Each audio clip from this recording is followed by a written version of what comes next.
দৈনন্দিন রাষ্ট্র পরিচালনার পাশাপাশি আমাদের ভবিষ্যতের বাংলাদেশ বিনির্মাণের কথাও ভাবতে হচ্ছে।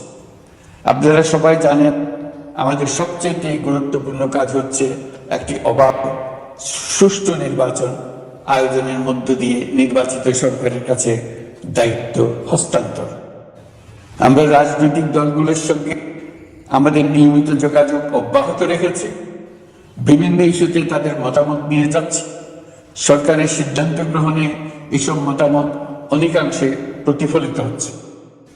চলমান সংস্কার প্রক্রিয়ায় তাদের প্রতিটি মতামত সক্রিয়ভাবে বিবেচনায় নেওয়া হচ্ছে। আমরা আশা করছি নির্ধারিত সময় ডিসেম্বর-জানুয়ারির মধ্যেই সংস্কার কমিশনগুলো তাদের সুপারিশমালা সরকারের কাছে পেশ করতে পারবে।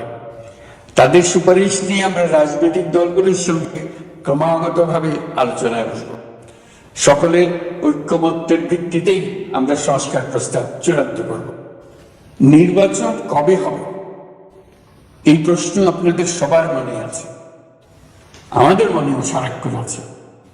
আপনারা লক্ষ্য করেছেন, নির্বাচন আয়োজনের লক্ষ্যে আমরা প্রয়োজনীয় পদক্ষেপ নিতে শুরু করেছি। কয়েকদিনের মধ্যে নির্বাচন কমিশন গঠন হয়ে যাবে। তারপর থেকে নির্বাচন আয়োজন করার সমস্ত দায়িত্ব তাদের উপর বর্তাবে। নির্বাচন কমিশন ভোটার তালিকা হালনাগাদ সহ আরো কিছু কাজ শুরু করে দিতে পারে, যা একটা অবাধ নির্বাচন সাথে সরাসরি সম্পৃক্ত।